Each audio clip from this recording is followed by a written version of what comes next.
बहुत सारी फ्रेंड्स का प्रॉब्लम ये है कि पीरियड रेगुलर है, तब कहाँ समस्या है, तब मैं माँ क्यों नहीं बन पा रही हूँ। तो यहाँ पर किन किन फैक्टर को आपको चेक करना है, क्या क्या जांच अपनी करानी है, किन किन चीज़ों पे मेहनत करनी है, आपका कंफ्यूजन इस अगले 5 मिनट में ख़त्म हो जाने वाला है। चलिए वीडियो समझते हैं।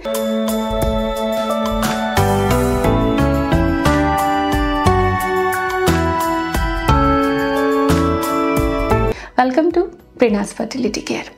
देखिए, अगर आपकी पीरियड्स रेगुलर हैं और तब भी आप मां नहीं बन पा रही हैं, तब क्या कारण हो सकते हैं। सबसे पहले मैं कहना चाहूँगी कि केवल फीमेल फैक्टर ही नहीं होता इनफर्टिलिटी का, मेल फैक्टर इनफर्टिलिटी भी होता है। तो अपने हस्बैंड के भी आप टेस्ट ज़रूर करवाएं और बहुत आसानी है से चीज़ें ठीक हो जाती हैं अगर समय से उनको हम समझ लेते हैं और हैंडल करने लग जाते हैं। तो मेल फैक्टर को कंसीडर करना बहुत ज़रूरी है। अब हम आ जाते हैं फीमेल फैक्टर्स पर कि पीरियड्स रेगुलर होने के बावजूद कंसीव नहीं हो रहा है, तो रीज़न क्या है। सबसे पहले पीसीओएस के केसेस भी ऐसे होते हैं जिनमें पीरियड रेगुलर होता है बट ओवरीज में सिस्ट रहती हैं, ओवुलेशन होता नहीं, एग ठीक से बड़ा होता ही नहीं है। अब माँ कैसे बन सकेंगे आप। तो आपको अपनी सोनोग्राफी कराना ज़रूरी है, एक अच्छी गायनिक को दिखाना ज़रूरी है। तो आप सोनोग्राफी कराएं, ये जानें कि आपके ओवरीज और यूट्रस की कंडीशन क्या है। यूट्रस में कोई फाइब्रॉइड, पॉलिप ऐसी चीज़ें तो नहीं है। तो यूट्रस ओवरीज का प्रॉपर इन्वेस्टिगेशन, पेल्विस यूएसजी बहुत इंपॉर्टेंट है, ये आप ज़रूर कराएं। दूसरा रीज़न, कई बार पीरियड्स रेगुलर होता है लेकिन लाइफस्टाइल फैक्टर्स इतना इन्फ्लुएंस कर रहे हैं आज के समय में कि जो हार्मोन्स हैं वो अफेक्ट कर रहे हैं ओवरीज को और एग अच्छा क्वालिटी का नहीं आ रहा। एग बन रहा है लेकिन वो अच्छी क्वालिटी का नहीं आ रहा, तो वो एग किसी काम का नहीं होता, ओवुलेट नहीं होता कई बार।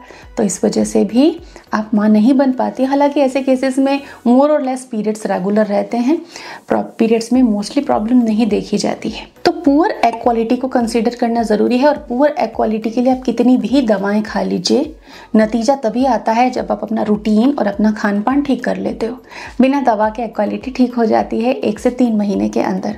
तो आपको अपने डाइट पे ध्यान देना होगा। इसके लिए आप हमारे एग क्वालिटी वीडियोस को ज़रूर फॉलो करें, उनके रिजल्ट बहुत ही बेहतरीन हैं। तीसरा जो इम्पॉर्टेंट फैक्टर है कि पीरियड आते हुए भी कंसीव नहीं हो रहा, रेगुलर पीरियड के बावजूद कंसीव नहीं हो रहा, वो ये है कि आप बहुत हेक्टिक रूटीन फॉलो कर रहे हैं।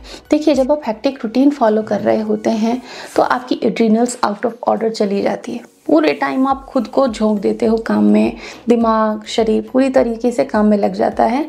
तो ऐसे में हार्मोन्स जो है, जो आपके रिप्रोडक्टिव हार्मोन्स हैं, उनका बैलेंस गड़बड़ हो जाता है। सो हेक्टिक रूटीन को आपको छोड़ना होगा।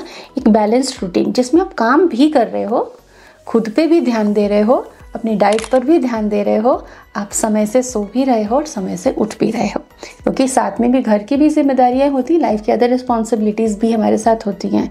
लेकिन सब मॉडरेशन में चलना चाहिए, खुद पे भी ध्यान दें और बाकी की रिस्पॉन्सिबिलिटीज़ को भी आप पूरा करें।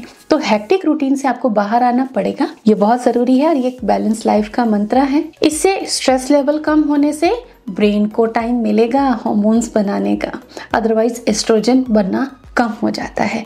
तो आप हेक्टिक रूटीन और स्ट्रेस को मैनेज करना सीखें। वीडियोस हैं उनको फॉलो करें तो काफ़ी अच्छे आइडियाज़ आपको मिलेंगे और आपको तरीके पता चलेंगे। चौथा जो रीज़न है वह है न्यूट्रिशनल डिफिशिएंसीज। कई बार आयरन डेफिशिएंसी होती है, चाय कॉफ़ी का इंटेक ज़्यादा है, आप फास्टिंग खूब कर रहे हो, नाश्ता तो आप करते ही नहीं हो, सुबह दूध पीकर ही लंच टाइम आ जाता है। तो इस तरीके से अगर रूटीन रहता है तो mainly iron deficiency, B12 deficiency, vitamin D, calcium deficiencies females में देखी जाती है। मोस्ट ऑफ 95% फीमेल्स जो इनफर्टिलिटी झेल रही हैं उनमें ये चीज़ें देखी जाती हैं।